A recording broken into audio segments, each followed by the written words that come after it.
తెల్లని కోడిపిల్ల బన్నీ అడవిలో నివసించేవాడు. ఆయనకి పువ్వులు వాసన చూడటం, సీతాకోకచిలుకలను వెంటాడటం చాలా ఇష్టం. అయితే అడవిలో కొత్త ప్రదేశాలు చూడాలని ఎప్పుడూ కలలు కంటూ ఉండేవాడు. ఒకరోజు ఉదయం, ఈరోజు నేను సాహసయాత్రకు వెళ్తాను అనుకున్నాడు. బన్నీ చిన్న బ్యాగ్లో క్యారెట్లు వేసుకుని సంతోషంగా బయలుదేరాడు. చుట్టూ పక్షులు చప్పురమని గిలిగింతలాడే వృక్షాలు, చెట్లు మధ్య పొదలలో రంగురంగుల పువ్వులు ఊగుతున్నాయి. బన్నీ ఆనందంగా జారుకుంటూ ముందుకు సాగాడు. ఒక చెట్టుపై చిక్కుకున్న పిల్లి రాగా మెయో అని అరిచింది. నువ్వు భయపడకు, నేనొస్తున్నా అని బన్నీ ధైర్యంగా చెప్పాడు. ఒక తంతో దూకి పిల్లిని కిందకు దించాడు. ధన్యవాదాలు బన్నీ అని పిల్లి మురిసిపోయింది. ముందుకు సాగిన బన్నీ ఒక చిన్న వాగును చూశాడు. నీటిలో చేపలు ఈదుతూ కనిపించాయి. నన్ను పక్కకు తీసుకెళ్తావా అని ఒక పిల్ల బాతు అడిగింది. ఆశ్చర్యం లేదు, నా మీద ఎక్కు అన్నాడు బన్నీ. వాగు మధ్యలో బన్నీ ఒక రాయి మీద తడవడంతో తడిలాడు.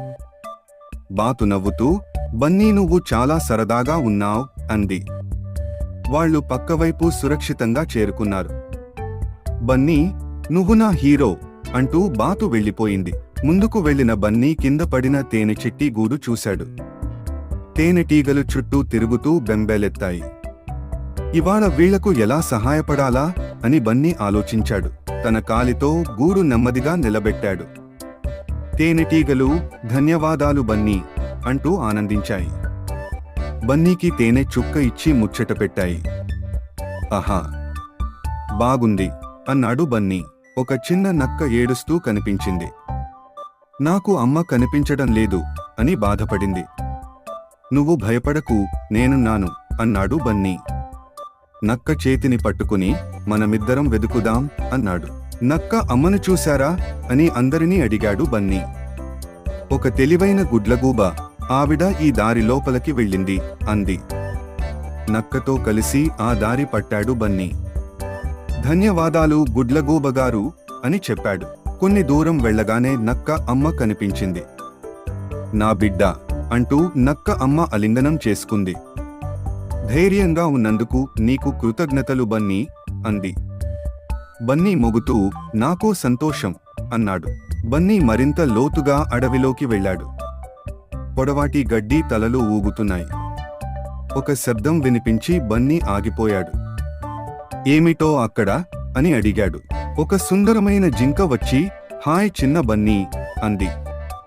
నీకు తోడు కావాలా అని బన్నీ అడిగాడు. చాలా సరే, మనం కలిసే వెళ్దాం అంది జింక. ఇంతలో ఆకాశం మేఘాలతో నిండిపోయింది. వర్షం పడేలా ఉంది అన్నాడు బన్నీ. ఓ శరణం వెదుకుదాం అంది జింక. వాళ్లు పక్కనే గుహలోకి పరిగెత్తారు. గుహలో ఒంటరిగా ఉన్న ఒక మృదువైన మూసలి కనిపించింది. భయపడకు మిత్రమా, మేము మిత్రులం అన్నాడు బన్నీ. వర్షం ఆగేదాకా కలిసి ఉంటాం అన్నాడు జింక. వర్షం ఆగిన తరువాత ఆకాశంలో ఇంద్రధనస్సు మెరిపించింది. ఆహా, ఎంత అందంగా ఉంది అన్నాడు బన్నీ. వాళ్లు ముగ్గురూ కలిసి ఆ అందాన్ని తిలకించారు. ఒక తాబేలు తలకిందులుగా పడిపోయింది. నన్ను తిరగేస్తావా అని అడిగింది. బన్నీ, జింక కలిసి తాబేలను పైకి తిప్పారు.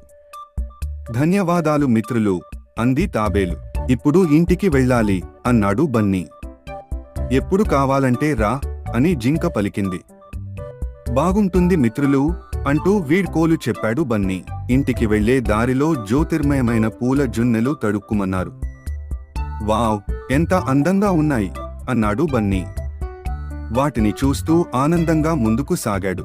ఇంటికొచ్చాక తల్లి బన్నీని గట్టిగా ఆలింగనం చేసింది. ఎక్కడికి వెళ్ళావ్ అని అడిగింది. అమ్మా, నేనెంతో గొప్ప ప్రయాణం చేశా అన్నాడు.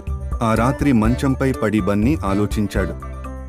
ఎన్నో మిత్రులు కలిశాను, ఎంత బాగుంది అనుకున్నాడు. రేపు ఇంకో సాహసయాత్ర అనుకుంటూ నిద్రపోయాడు. Please subscribe to our channel.